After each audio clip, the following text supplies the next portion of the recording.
Hello. Hi, Alana. How are you today? Good. How are you? Good. Your neighbor was able to help you? I'm so glad. Yeah. I'm thrilled. So today I have the recording on because somehow I forgot to do the recording last time. So, hi, Lele. Hi, Alana. So we're working on chapter 6 today about credit card use. And I'm going to give you some notes to take down that'll help you when you do the Mind Tap 6. Okay? So first of all, I want to say that um, when you want to get a credit card, there's a couple of things you should do. And the first step in getting a credit card is I'm going to type it in the chat box. Number one is you want to open a checking and savings account. That's going to be the first thing because you want to put your self on the map. Right now, you're not on the map, so you have to put yourself on the map. The second thing is you want to use credit. So you might get one credit card, maybe a gasoline credit card like Wawa. So you might, charge the gasoline and then pay that bill on time, maybe a couple of days ahead of time. And then if you really need to, like you're buying a house, you might obtain a small loan. When you buy a house, you want to show that you can um, be able to handle a loan. But steps 1 and 2 are a good start. Open a checking and savings account and then use a credit card. So that's a good way to go.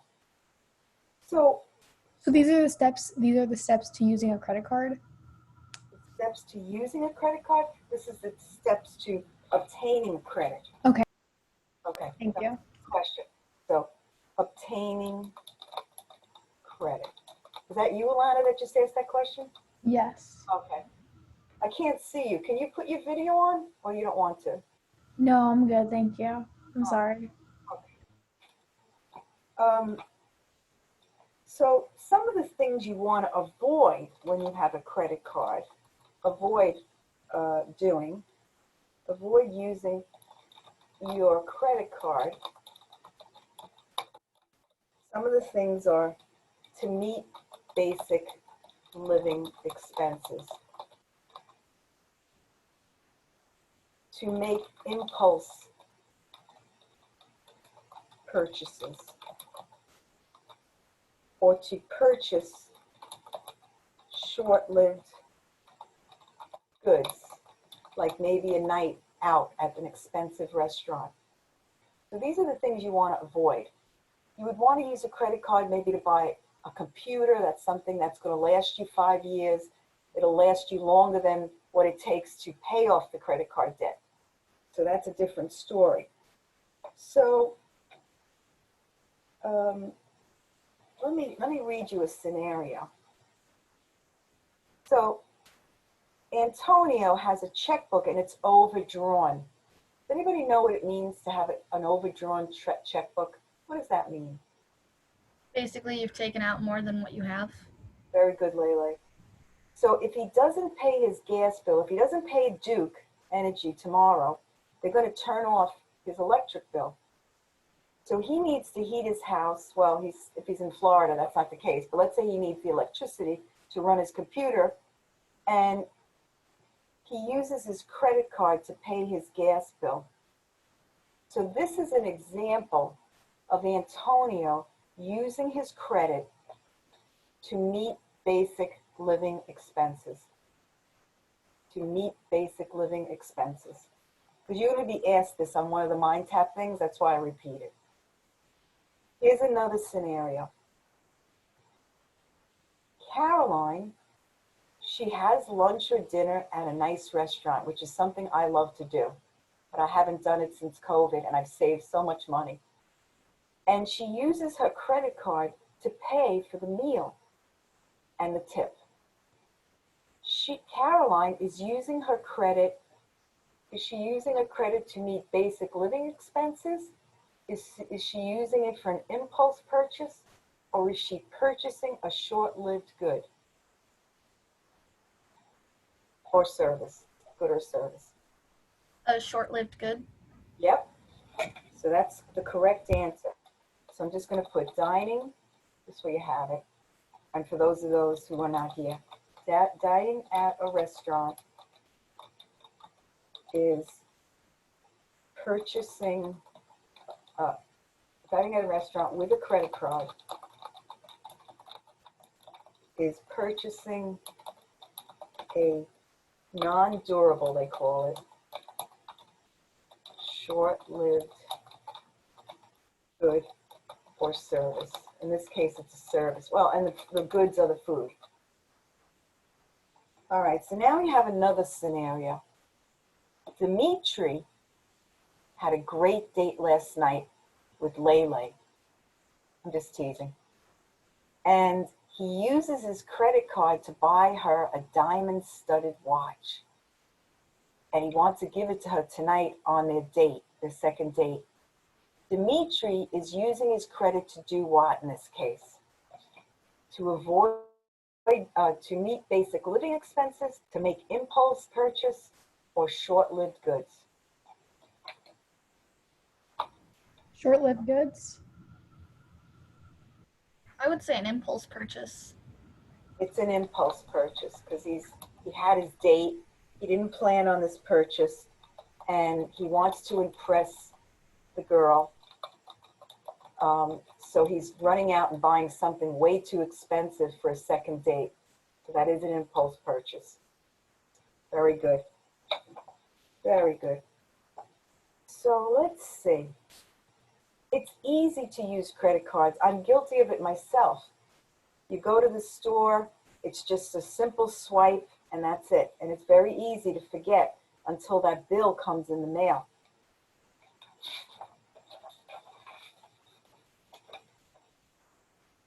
Okay, so now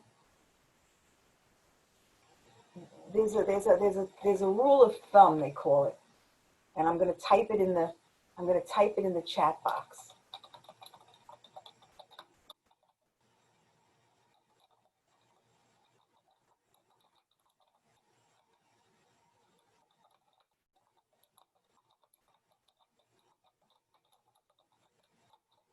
I got my nails done and now I can't type. They're too long.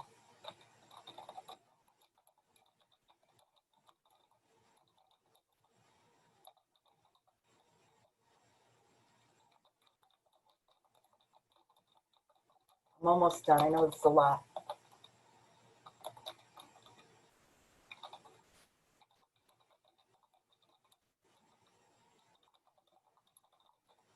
Okay, so the rule of thumb is, for protection against getting into credit card trouble, except for occasional use for convenience, credit card purchases should outlive the payments. So if I buy a computer, chances are I'm going to pay off that computer and still be using that computer like I am right now. But if I go out and buy a dinner, that dinner is over in one night and I'm still paying the bill. Or at Christmas time, people go out and buy all these presents and they give all these presents away, and then they're left with these bills to pay for the next 4 months or so. So that's the rule of thumb when you're using the credit card. There is something in the chapter, I'm going to type it in the box, and I want to ask either one of you if you know this ratio. If not, I'm going to tell you what it is. It starts out called a debt safety ratio.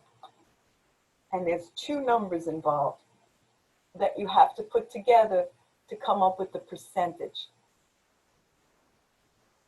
And the reason for this debt safety ratio is how much credit can you stand?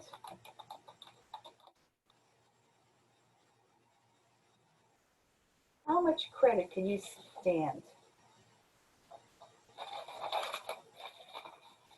Does anybody know what that equation consists of? Do you both have your books with you? You both have your books with you or no? Yes. Okay. I have to grab it really quick. Oh, go ahead. Don't be quick. We'll wait for you. Because I'm trying to find what page it's on, and I'm going to tell you what page that equation's on. It's on page 148.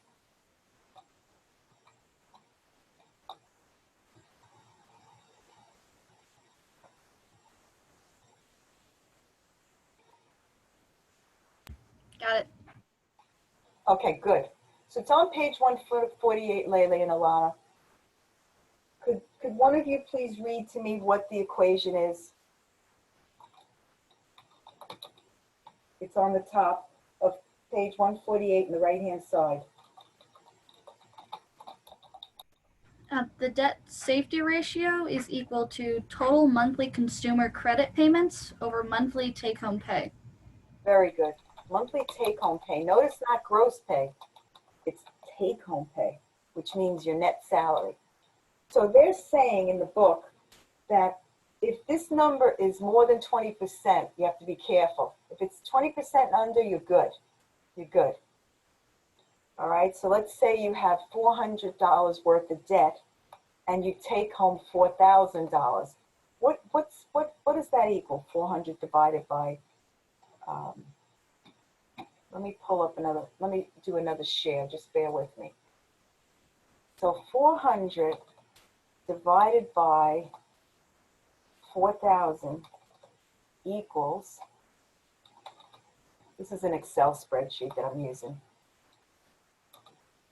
So that I'm turning into a percentage. Notice I just click on percent, 10%. So I'm below the 20%. So that's good. I'm in good shape with it. I take home $4,000 monthly, and my debt is 400. So I'm in good shape with that. All right, let me go back. I'm looking for the chat room again. All right, so that's 10%. So that would be okay. So let's do a scenario. So Kenji, you might have to write these numbers down, or I could put them in the chat box. Oh, actually, I could put them here. Now that I have my Excel sheet up. So this person, Kenji, a very unusual name, he wants to You determine. can't see the Excel sheet. We're looking at the personal finance Word document. Oh, okay, okay, let me reshare that. Thank you. Of course. Thank you. All right, you're welcome. Do you see it now? Yes, thank you so much. Okay. So Kenji, let me get rid of all this so you don't have any distractions. So Kenji wants to determine what his debt ratio is, and just to see if he's able to maybe get, borrow more money or maybe not. So he has an auto loan, he's got a student loan, he's got credit cards, he has a house mortgage.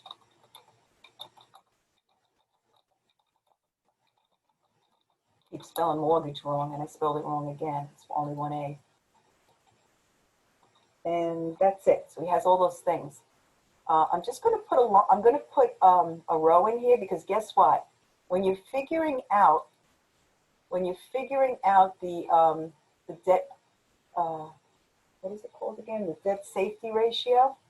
You do not include the mortgage. You do not include the mortgage. That you would leave out. So his auto is $315. He has $45 for the student loan and $90 and $1,400 for the mortgage. So let me just turn this into dollars so you can see. So we're just going to total everything but the home mortgage. I'm looking on page 148. I'm trying to see where it says to leave the mortgage out. I think it says somewhere on there in the book that you should leave out the mortgage payment. All right. So we're going to add up the other bills that he pays, and that's $450. Does everybody see that? You all see that? Okay. Yes. So now I want you to take this credit card payment, the consumer credit card payment that we just determined, and divide it by his take-home pay. I'm going to give you that. Credit card payment, is this called? Credit card payments. I'm so sorry. So let's see what his take-home pay. His take-home pay, I'm going to type it here.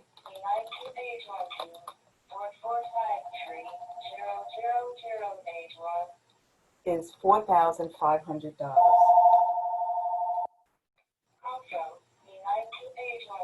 Okay, so these two numbers have to be utilized to come up with his debt safety ratio. So I want you to compute that and type it in the box, both of you, please.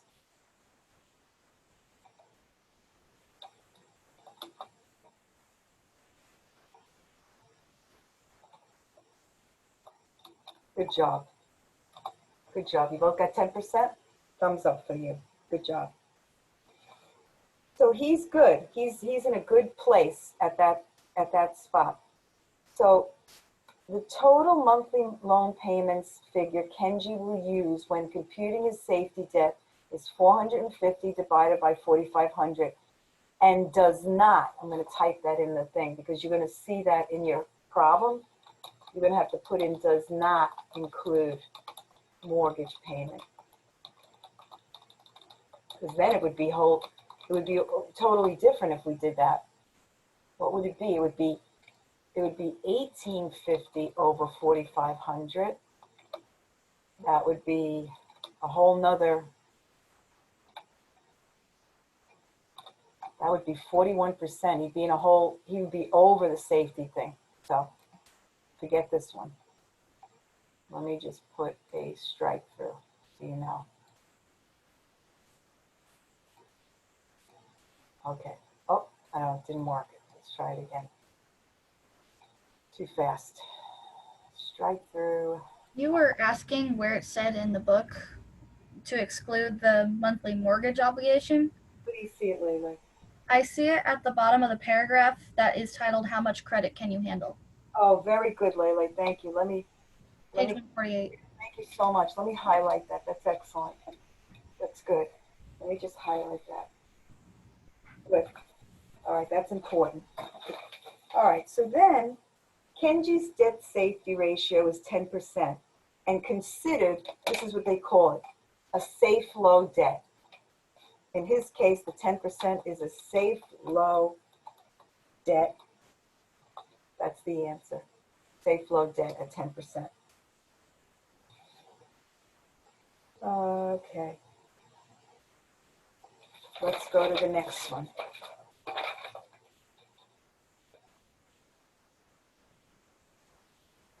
So here are the classifications. I'm going to put them over here. So 10% is considered a safe low debt. 15% is considered safe manageable debt. And 20% is considered safe maximum debt. In other words, don't go higher than this. And this is what the banks will look at when you're trying to get a home loan. They're going to see. Okay, so here's what I just talked about. Let me just highlight this. Okay. Kenji's debt, still talking about Kenji. Kenji's debt ratio changed to 5%. So now Kenji, somehow he changed to 5%. I don't know, maybe he paid off some debt. I don't know what happened. So now he's 5%, which is really low. His take-home pay must have either increased or his monthly loan payments decreased. So let's see.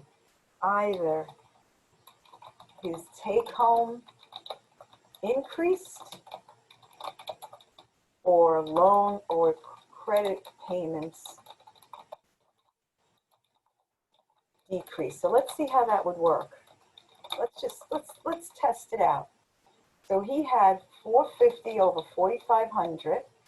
And we said that equals 10%. So let's just say if let's make this 10%. Let's just say his take home increased to 5,000. So look, it went down. Let's just say his loan decreased to say 300. I mean, his credit card payments. Let's make it 200. No, too little. 250.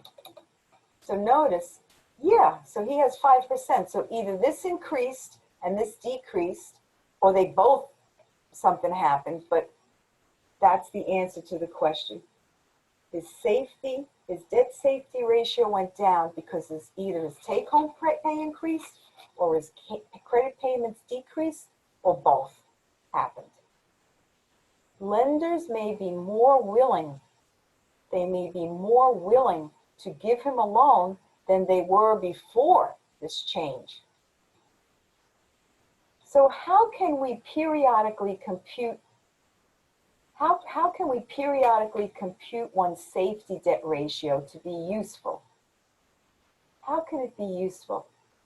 So here are the 3 ways it could be useful. I'm going to read it to you and then I'll type it in the chat box. It can serve as an early warning system of approaching financial trouble, providing time to take preventative measures. 2, it can influence decisions about looking for higher or lower paying job. 3, it can influence decisions whether to return to school if a loan will be needed to pay for it. So those are the 3 choices, and those are all viable reasons. So, because this is in your assignment. It can, early warning, I'm just going to put the key words. Early warning, influence a decision about higher paying job, and influence decision of whether to go back to school with loan. And those 3 are the debt safety ratio, like the reason for debt safety ratio? They're just some examples, Alana. They're not all inclusive. They're just examples. There could be many more, but in this case, this is just some of the examples that apply, but there could be many more. But in this case, this is what they gave us these choices, and it turns out all of them apply. But there could be many. This is not all inclusive. Debt safety ratios that increase are caused by lower take-home pay, higher monthly loan payments, or both, which we saw when we did this here in blue. Debt safety ratios can decrease by higher take-home pay and lower. So if you don't know the answer, you could just take a couple of numbers and experiment. Like, oh, I don't know the answer. Well, put some numbers in there and plug them in and see what happens, and then you will know the answer. It's almost like you run your own little experiment. In general, the higher one's debt safety ratio, the more one probably struggles to meet loan payment obligations, as well as other expenses, and the less likely lenders will be to extend additional credit. Okay, so now we're going to talk about something else. We'll talk about something else. I think I used this once or twice in my entire life because it's expensive and it's not something I want to get in the habit of doing. It's called a cash advance. It's a loan that you can get from the bank. Usually you have a card, like you might have a Chase debit card, and they say to you, you can get a cash advance on that card. You know, they talk about it like it's such a good thing. Not a good thing, but in the case of an emergency, it can be a good thing. I had this bill that was due, and I didn't have enough money in the checking account, so I had to get the cash advance because otherwise they were going to cancel my insurance. So that was a case where I had to do it, even though I knew it was a costly way to go. So a cash advance is a loan, and it immediately puts cash in one's pocket, either by using the card. So what I did is I had my credit card. I called up Chase on the phone, the number's on the back of the card, and I said, I need a cash advance. I told them how much. Of course, I have a checking account with them, so I told them to put the money in my checking account. So that's how it happened. That's how I did it, over the phone. You could probably go in the bank and do it. So now, Lucia parked outside her bank and needs cash today. Her standard checking and account balance is sufficient to provide the cash. She has enough money in her account to get cash out of the machine. She plans to deposit the paycheck and she'll receive in a few days to a checking account. Lucia also has a credit card whose terms allow her to obtain a cash advance. What would be the wisest way for Lucia to get the cash she needs today? 1, she can withdraw the cash from her checking account. 2, she can take a cash advance on her credit card. Or 3, whichever way is quicker.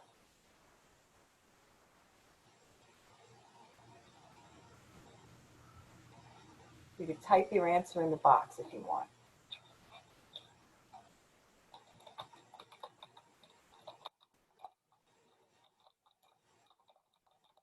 Probably the second option, Which is, Alana? the cash advance. What did they say in the problem? Could you read what I put in the chat box? Oh, she has enough money in her checking account. So just the first option. Yeah. All right, Lele, good. She was just being, I mean, I don't know, whatever her reasons. Maybe she didn't feel like making out a check. I don't know, whatever her reasons were. Maybe she felt this was quick. I got the card, 1, 2, 3. But she's better off just taking out of her checking account. They also tried to throw you off saying that she was depositing her check today, but they told you that she still had enough cash even before her payroll check cleared the bank. Another thing you could do when you work for somebody, whoever it is, hopefully a big company, they will directly deposit your check into the bank, so you don't have to wait for it to clear. Why? Okay, so why was that the wisest way to get the cash? That was the wisest. That was a wise choice. I'm just going to read you the answer. First of all, there is no interest charged when she takes her own money out of her checking account, but she would be charged interest beginning immediately if she took the cash advance. There is interest. Okay, so that was the answer. And sometimes, not only do they charge you interest, sometimes they'll charge you a transaction fee of like $10 just to get that cash advance. So that would be an expensive proposition to go that way.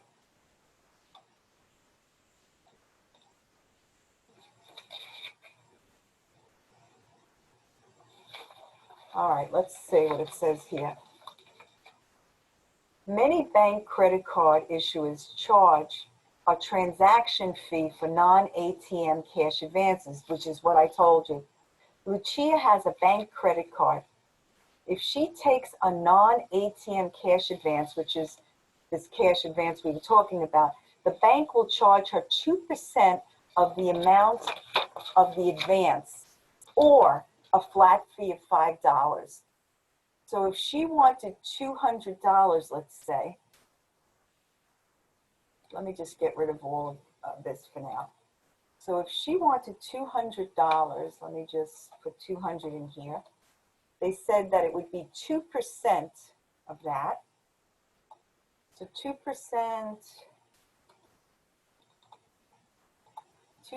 times 200 equals how much? Let's times it out on my Excel spreadsheet. So it's, oops, something like that. Okay, so times, let's do it again. Let me get rid of the question mark. Okay, so that would be $4, but do you notice what they told us?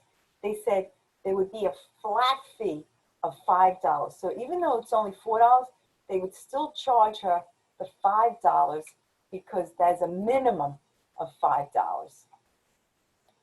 So they're asking the question, what is her transaction fee? So is it $4 or is it $5? Type it in the box, Alana and Lele. I'm sorry, could you repeat it one more time? My cat jumped up on the desk. Okay, so the minimum. Okay, so if there is a flat fee of $5, let me just type that, flat fee, and she wants to take out $200. This is, what was her name, Lucia. and they said it could either be, it's either or, 2% of what she wants to take out or $5 flat fee. So what would the fee be? Whichever is more. So then the flat fee. Okay, yes. Whichever is more, very good. So then it would be $5. So that would be your answer. What if she took out $600 and the fee was $12? What would be her fee now? Alana, do you know what her fee would be now if she took out $600? Well, I've just been writing it in the chat. Okay, well, look up at the screen. What do you see? If she borrowed $600 and they charge 2% or $12 and the flat fee is $5, which one is more?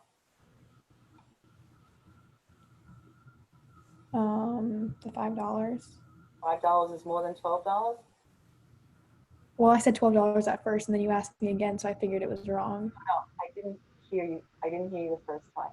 Just, what's your answer, Alana? The $12. Good job. Okay. So now, this week, Lucia is out of town, and her access to cash advances only by non-ATM methods. For each non-ATM cash advance she takes, she will be charged 2% or a flat fee of $5, whichever is more. So what she did, let's just clear all this so we can start over. Let me get rid of the colors so it doesn't confuse everybody. Okay, so 5 times. 1, 2, 3, 4, 5. Sometimes you, okay, let me, I don't know where those, let me get rid of all that. Sometimes you have to kind of make a schematic so you could see the picture. So she went, maybe she was driving to go see her parents and she was on the road. So she took 4, not 5, I take that back. She took 4 advances and they were each $50, 50, 50, 50, 50, all right? And so 2% times 50 is, you don't have to use Excel, you could use your calculator, but I like Excel. So this would be $1, $1, $1, $1. However, remember the flat fee is more, so they're going to go with the flat fee, right? Let's see how this works out. What would be the transaction fee based on percentage for each cash advance? So it would be $1. That's what it would be. 2% times $50 is $1. What would be the minimum transaction fee for each cash advance based on their rules?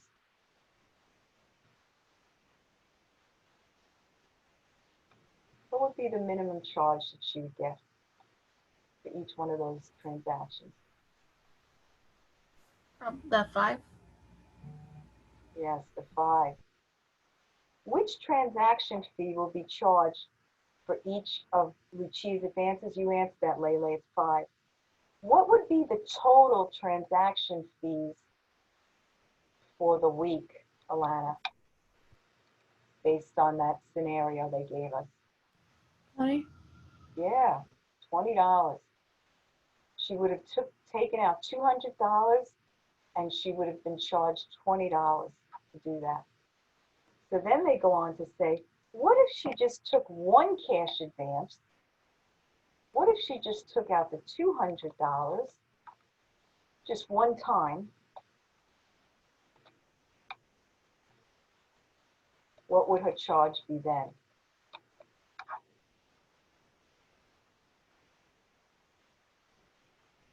Instead of taking 50 and 50 and 50 and 50 and getting charged 5 and 5 and 5 and 5, what if she just said, let me take out the 200 all at one time? What would she get charged? It's either $4 or $5. What's the minimum charge? 5. So if she was only going to get charged 5 versus the 20 she would have gotten, how much money did she save? How much money did she save by taking it all out at once? Just 15. Yeah, but 15, that's a lunch. That could be her lunch. Very good. So that's how that goes. It looks complicated. It's in your, you'll see that in your homework, but in your assignment, but It's really not as hard as long as you know, kind of type it out, you know? Okay, so here's the next thing we're going to talk about. I'm going to type in the box. We're going to talk about debit cards.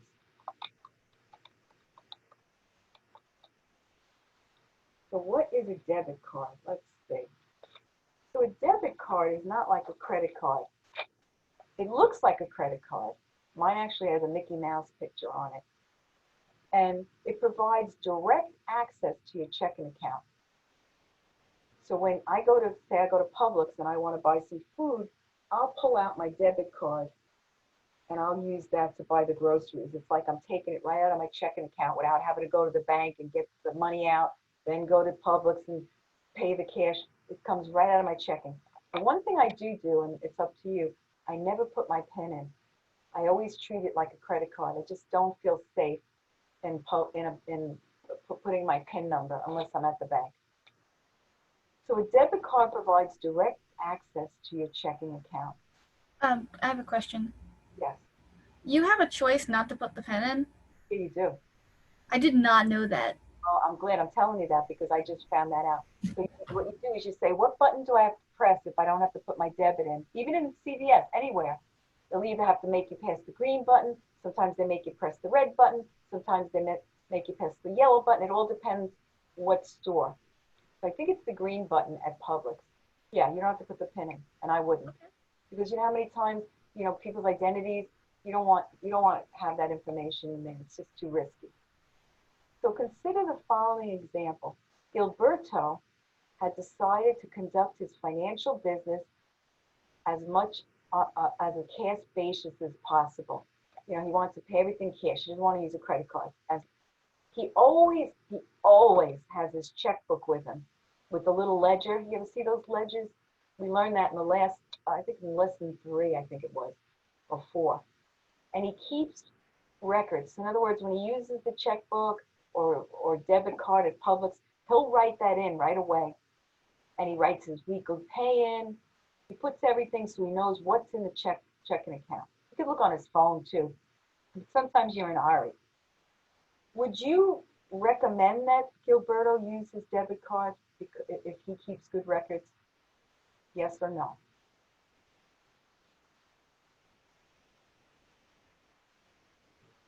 Because if he didn't keep good records and he didn't have enough money in his checking account and he went to buy some groceries at Publix, you know what would happen? His checks would start bouncing. The charge card wouldn't work. It would just cause problems if he used the card when there wasn't enough money in the checking account. So he does keep track of his balance. He does write everything down. Would you recommend Gilbert to use a debit card? Yes or no? Not if he can keep a good record. He does. He does keep a good record. Right. So it would be okay for him to use it because he would know if he has enough money to use the card. They're saying a debit card is not a credit card. A credit card, it doesn't matter if you use a credit card because it's not coming directly out of your checking account. If they're going to send you a statement at the end of the month saying you have all these charges and you owe this balance. But when you use your debit card, you're taking money out of your checking account directly. That's what you're doing. That's the difference between a debit card and a credit card. So if you're somebody who takes very good care of your checkbook balance and you know, hey, I got $100 and my Publix bill is $90, I got enough money to put it on my debit card, although $10 is not a lot of wiggle room. All right, so now the next thing they talk about is called a revolving, I'm going to type it in the box, it's called a revolving line of credit.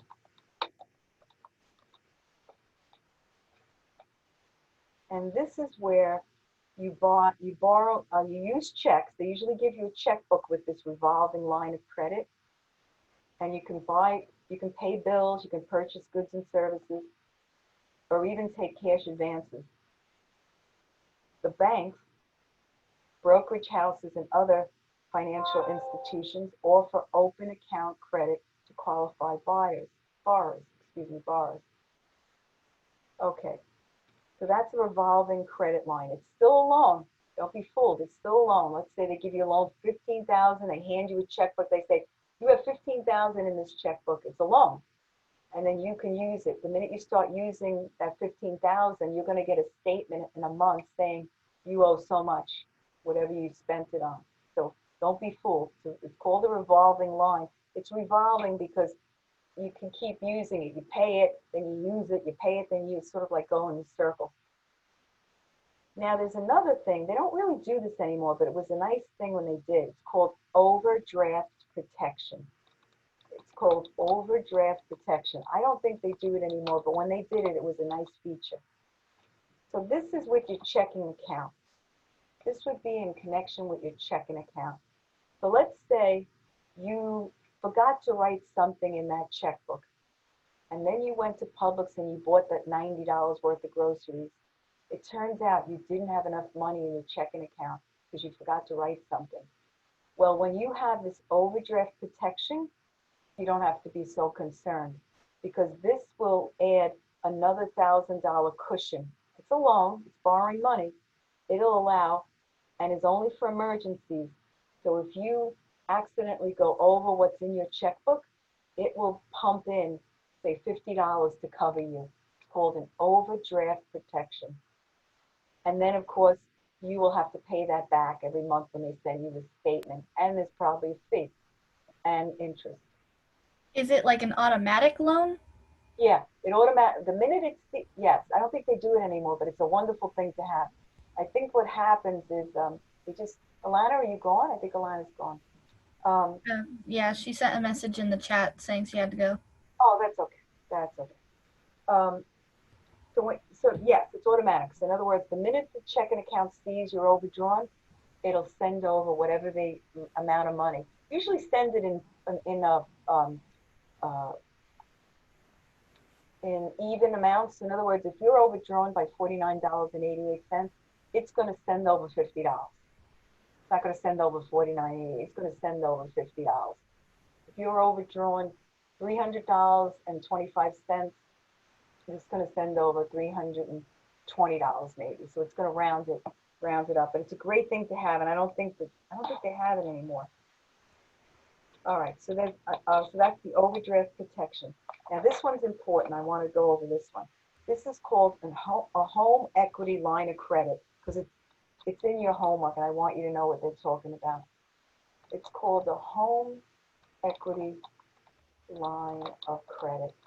So basically, you have money that you're paying off the mortgage on your home, but you've got some equity in that house. You've got a piece of that house you own because you paid a portion of it. You can use that equity in your home to borrow money. And most lenders will lend you either 75% or 80% of that equity. In the problems for this homework, they're using 80%, just so you know. So here's an example. Let's do this problem and see what they're talking about. So you have a home, Lele, that is worth $275,000. Okay, I put too many zeros. Get rid of the zero. All right. Are you in a big hurry to leave also? No, I'm good. I'm so glad to hear that because it's so much better when I don't have to pressure myself. All right, so because this is important, you'll be glad later when you go do the homework. So your house is worth $275,000. Do you have a question? Yeah, just to make something clear, when it comes to a home, does it include land and home or just home? Yeah, it's the whole thing. You can't have the home without the land, and you can't. They're kind of connected. Okay. You have some place to put the home on. So you're right. That's a good question, Lele. So the 275 includes the cost of the land as well. Okay. I don't know what percentage. Could be 50% of the land. I don't know. But let's just say you were right. In that 275 is the cost of the land. It's the whole package. So now they tell us that you owe your mortgage. In other words, you've paid off $200,000, but you still owe $75,000.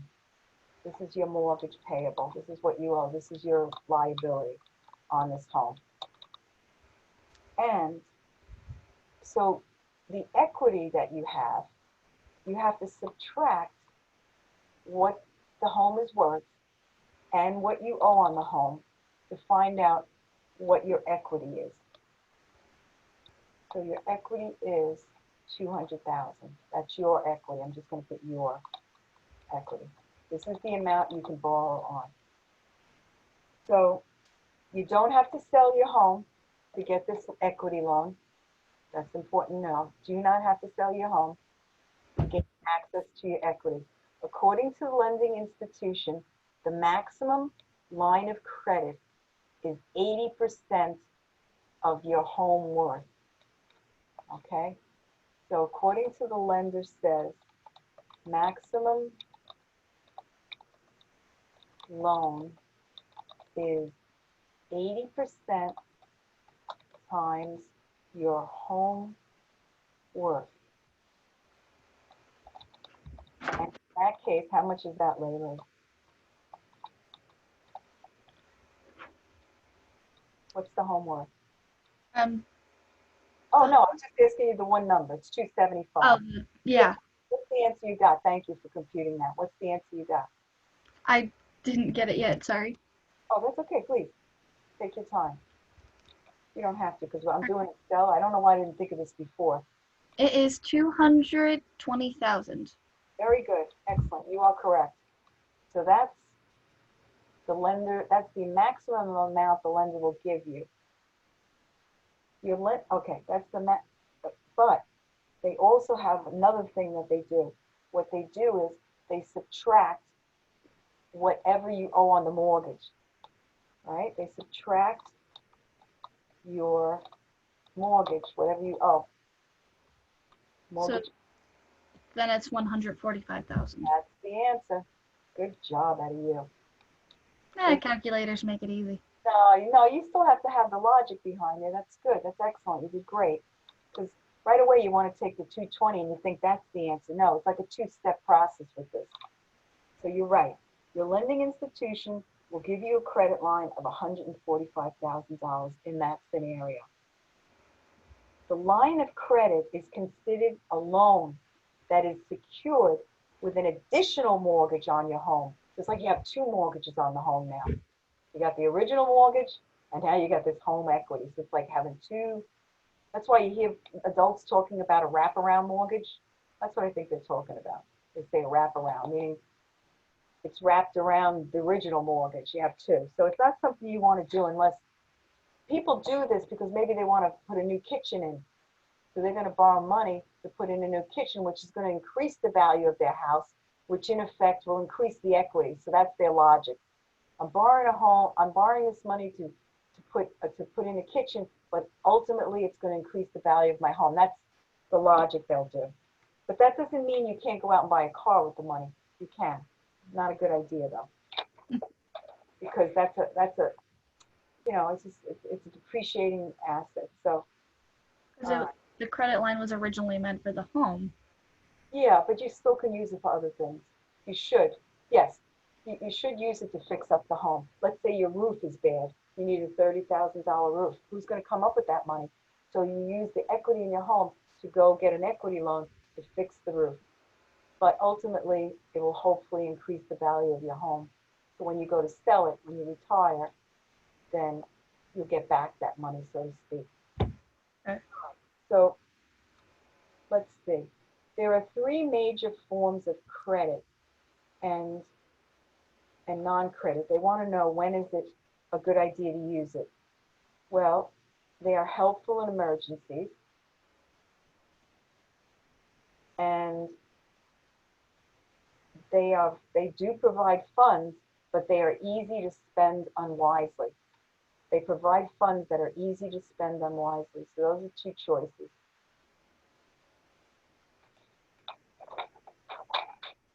All right, let's see.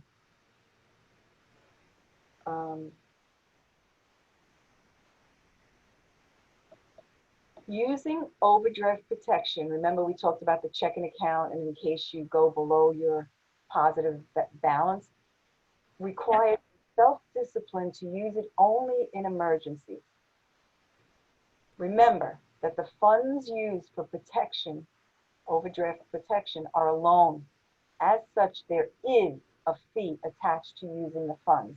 Ask yourself if the accumulating fees are really worth your overdrafts, for many of which you may have forgotten the original use. So they're saying use it wisely. All right. So here's another thing I want to share with you. There are 5 C's. They talk about 5 C's when someone is trying to figure out or evaluate your credit worthiness. Your credit worthiness. And they are 1, 2, 3. They're going to ask you this question. So 5 C's. One of them are character. You have the character to be responsible to pay this loan back, the capacity to pay them in a timely manner. Do you have collateral? In some cases, you need collateral. And do you have the capital and condition? These are the 5 C's. They call it the 5 C's of credit. It's in your textbook, and I think it's on page 147. It just makes it more memorable to write it down. Yeah, no, it's good. It's good. It is. To me, it's studying. When I write things down, it helps me. Here's some reasons why you might have been turned down for credit. 1, your application had false or misleading information. 2, you had an inaccurate credit report that reflects a poor credit history. And 3, your debt safety ratio was greater than 20%. Those are the reasons why you might have been turned down. Also, you might have a history of personal bankruptcy. That's another reason. It doesn't mean you can't turn yourself around. You can turn yourself around and reestablish your credit, but it takes time, and it takes doing the right thing for a long time. Also, if there's any credit fraud, you have to report it immediately to the lender that your card was either stolen. If you receive an email about a sales offer, never give them an account number with an email. If you can't find your card, cancel the card. If you call a major company to make a purchase, let's see, you can use your credit card if you know this company like Amazon. Yeah. I immediately question charges to my account that I don't recognize. So you should always reconcile your charge account. I destroy expired cards, and I keep my card in a safe place and resist temptation to record my account number, expiration date, and security code on a mobile device for convenience. So those are all the safekeeping kind of a thing. All right. So lastly, let's go over the upcoming quiz, and then we'll be done. So let's do a new share. All right. Gotta go. You said that the safest maximum percentage for credit card utilization is 20%. Well, the debt safety ratio. In other words, a lender will lend you money as long as you don't go over that amount. If you go to borrow a loan and you've already got 25% of a debt safety ratio, it's highly unlikely they'll give you more money. Okay. One thing that I've always been told in my family is never to go above 30%. Oh, okay. All right. Well, you know what? That's fine. But the book is saying 20%, but 30%. Did they tell us 30%? No, they didn't. They're saying. Listen, you can listen to your. I'm not going to stop your family, but the book, you could tell you know what? Show your parents the book and tell them, see what they say. Share it with them. They'd probably be thrilled that you're learning this stuff. Yeah, and they really are. I wanted to see if you knew why there was that difference. I don't know, but maybe last time your parents looked at that ratio, it might have been 30%, and maybe they changed it for whatever reason because of the downturn in the economy. A lot happened. We had the 9/11. A lot of things could affect them readjusting that percentage. So ask your parents, when did you come up with that percentage? Because perhaps it was okay before 9/11 and the COVID and everything else. So now, Right. yeah. but 30% is not terrible. That wasn't bad advice that your parents had. But show your parents, let them see it, because they'll be interested to know. I'm so happy that they're guiding you in such a good way. That's wonderful. I'm telling them that I'm happy to hear that your parents are doing that. Wonderful. A lot of the things we've been talking about, I have information on it already. Like the whole debit card thing, I was aware of all of it already. That's wonderful. That's fantastic. That's fantastic. So let me see. I want to get out of this. This is not what I wanted to look at. I wanted to look at the. Bear with me. I closed it for a second, but I want to find it again. Take your time. I'm sorry. You know what happens? I got two screens, and sometimes I'm on this screen, sometimes I'm on that screen. This is it. I found it. All right. Thanks, Layla. All right. So let me put us over here. I like the two screens, but sometimes I get dizzy looking back and forth. So let me go to the beginning. All right. Here we go. So I'm going to ask you these questions, and don't be embarrassed if you don't know the answer. I'm just trying to quiz you, so when you get this quiz, you'll be knowing if it's right or wrong. I don't think I have it in front of me, but the FICO credit scoring system assigns points according to marital status, where you live, amounts owed, salary, or employment history. Let's see if I can find a page for this. I feel like it would award points for all of those things. Yeah, I'm thinking the same thing. It's funny that you read my mind. You know what? How about if we just go in there and do the darn quiz? You know what I'm saying? And then we can find out if we're right or wrong right away. So let's go in there. Let's just do the quiz. I think that would be the best way to go. Because I did not put the answers. All right, let's see. Where is I'm looking for Pasco. I want to go here. I want to share screen. All right, so we're going right. Do you see the Bobcat? Did you see the Bobcat? Oh, good. I want to make sure you can see what I'm looking at. So let's go right into personal finance. I've been changing the quizzes so that you could see the answer right away. I don't know why it was the other way. I just think it's important that the student get immediate feedback so they know what the right answer is. I mean, I would want it that way. So let me just check and make sure that we get an answer right away. Let's see. We have to do the whole, we have to do the whole thing. See, it's not checked. All right, so let me check that. And then let me just save it. All right, and then I'll notify everybody. And let's go take a look at this quiz.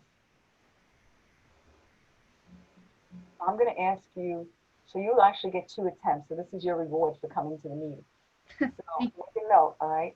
So the FICO credit score system assigns points to, take an educated guess, the best answer.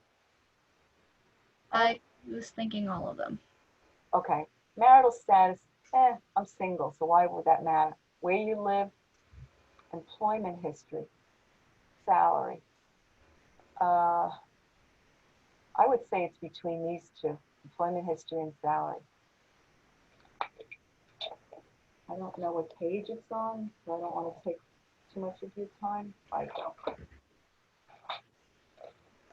Trying to see if I can see a quick answer.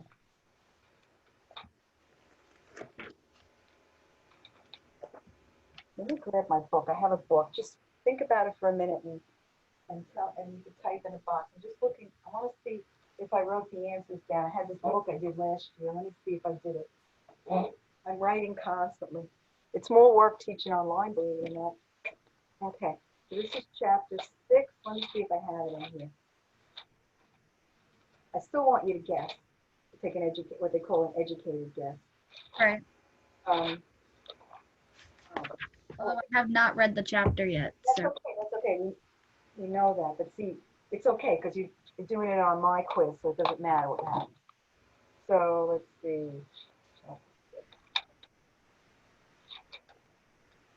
Are we on chapter? Did I pick the right quiz? Let me make sure I'm in 6. Yeah, I am in 6. So what are you gravitating more towards? Salary, employment history, amounts owed, where you live, marital status. Oh, so it's not a check all that applies. No, Okay. maybe I'm wrong. Let me see if I could. No, you have to pick one. Okay.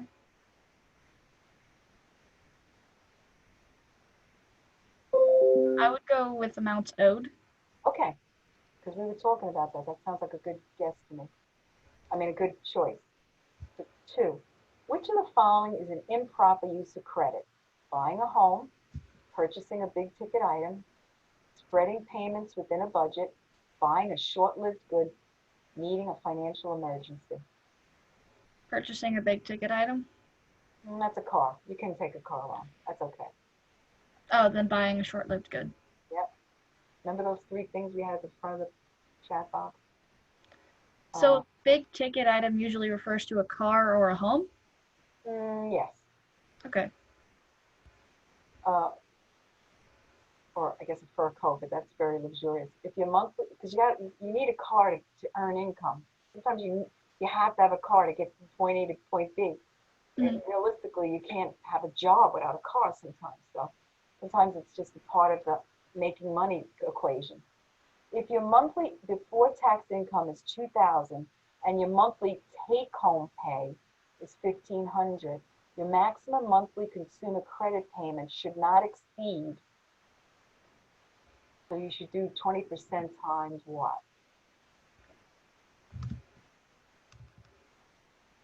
20% times your take-home pay? Yes, good job. They just took that ratio and kind of flipped it around. That's what they did. 300. Good. I think very good, by the way. Okay, 4. A borrower has a high FICO score. Now, the higher the FICO score, the better. Like mine's 850. I'm proud of it. So, considering I went through Hurricane Sandy and lost my home and had to pay a mortgage on my house for 3 years that I didn't live in. So I kept my FICO score intact with that, and it wasn't easy, but I'm proud of it. If a borrower has a high FICO score, then there is a high chance of his or her loan getting approved, a high chance that a higher interest rate will be charged, no chance of his or her getting a loan approved, and minimal chance of getting a loan approved, a high chance of more collateral requirements. What do you think? I'm thinking a higher chance of the loan getting approved. Okay. And then let's see. A frequent flyer card, like I have my JetBlue card, so I can go see my sons in New York, can be aptly classified as, I just learned this today. I had no idea that it was called this. It's an unusual word. Well, the only unusual word I'm seeing is affinity, so. Yep, I think it's that one. But let me not influence you. I looked that up and I'll tell you. I got the definition here. Because I said, what the heck is an affinity card? I had no idea. Let me see. I wrote it on this sheet here, but of course I had to squeeze it in somewhere because I didn't have enough room. Let me see. Oh, here. Affinity card on page 152 at the bottom of the page. A standard bank credit card that combines features of a traditional bank credit card with an additional incentives such as rebates and airline mileage. Well, airline mileage does contribute to frequent flyers, so there you go. Yep. So I think you're right. So here comes 6. Which one of the following cards provide direct access to your checking account? Debit. Yeah, good job. We talked about that. 7. Credit offered in the form of blank is most common in department and clothing stores and other high volume outlets where customers are likely to make several purchases each month. Retail charge cards. Yeah. Okay. Chapter 7 of the Bankruptcy Code restores all the losses incurred by the borrower, results in the loss of all of one's assets, sells only the home of the borrower, eliminates most of the financial obligations of the borrower, requires the debtor to pay back the debt in the future. I know nothing of the bankruptcy codes, so It eliminates most of your financial obligations, okay. except for things like child support. and student loans. Those are the two exceptions. 9. Janie makes frequent small purchases and pays off total outstanding balance on a credit card every month. Which of the following features is most attractive to her when searching for a credit card provider? A low required minimum payment percentage, no annual fee, high over the limit fee, a high interest rate, no grace period.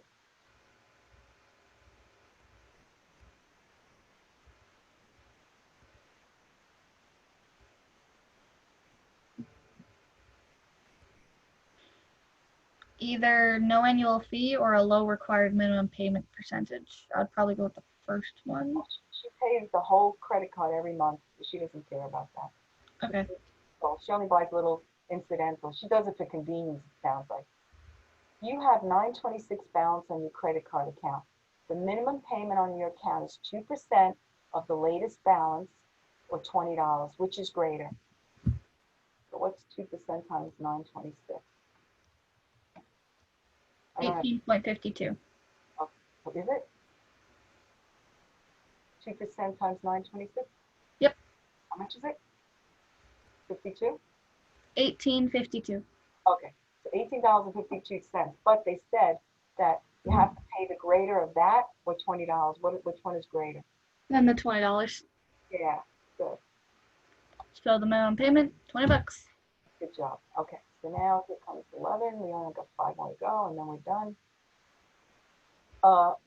Blank is a type of reporting agency that collects and sells credit information about individual borrowers. Credit bureau? Yeah, that sounds good to me. And then 12. If you are expecting difficulties in making your payments, it is recommended that you transfer your debt to another creditor, talk to the creditors, file a legal complaint, declare bankruptcy, obtain more credit.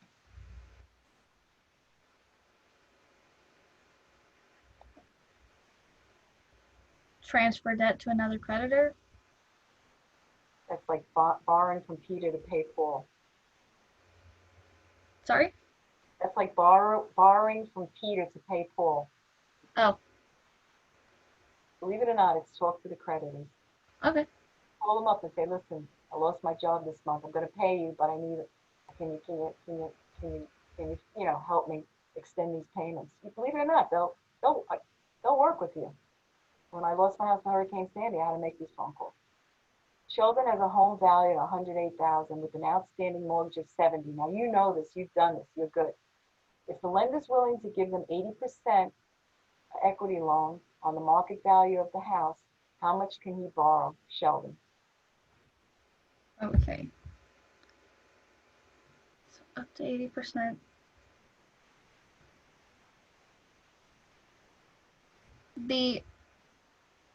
What's the outstanding mortgage again? $70,000. I mean, like, what does it mean? It means what he owes. What I owe. Okay. Subtract it. You got to subtract that after you do 80% times the value of the home. What was the 80% equal to? What? What was 80% of the home value equal to? Home values. I put it in the chat box. What was that equal to? Oh, I messed it up. I got to buy myself a decent calculator. 86,400. Okay. Now you have to subtract the mortgage that's still outstanding, and what do you get? 16,400. Okay, 14. Let's see. Any credit card purchase will effectively be an interest-free loan if you have a zero balance when the grace period begins, and you pay off the entire balance on or before the due date, pay a $5 fee or 3% of the amount charged, pay for the purchase within 6 months, make the minimum payment, receive a cash advance.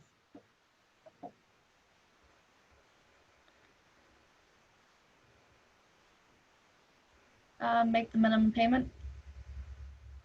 Pay off the entire balance. There's no interest. If you make a minimum payment, they don't. Yeah. That's something they discourage you from doing, making a minimum payment. They want you to, because then you'll be paying the debt forever. To establish, last one, Leila, good job out of you. To establish credit, you should first use credit extensively. You should never do that. No. A large loan from close relatives, that's not going to help put you on the map. Pay cash for all purchases. Again, that's not going to do anything. Open savings and checking account. Arrange for a small loan. What's the first thing you want to do? You would want to open a savings and checkings account. Yeah, exactly. And the second thing you want to do is use credit card. And third, obtain a small loan, but not from your family. No.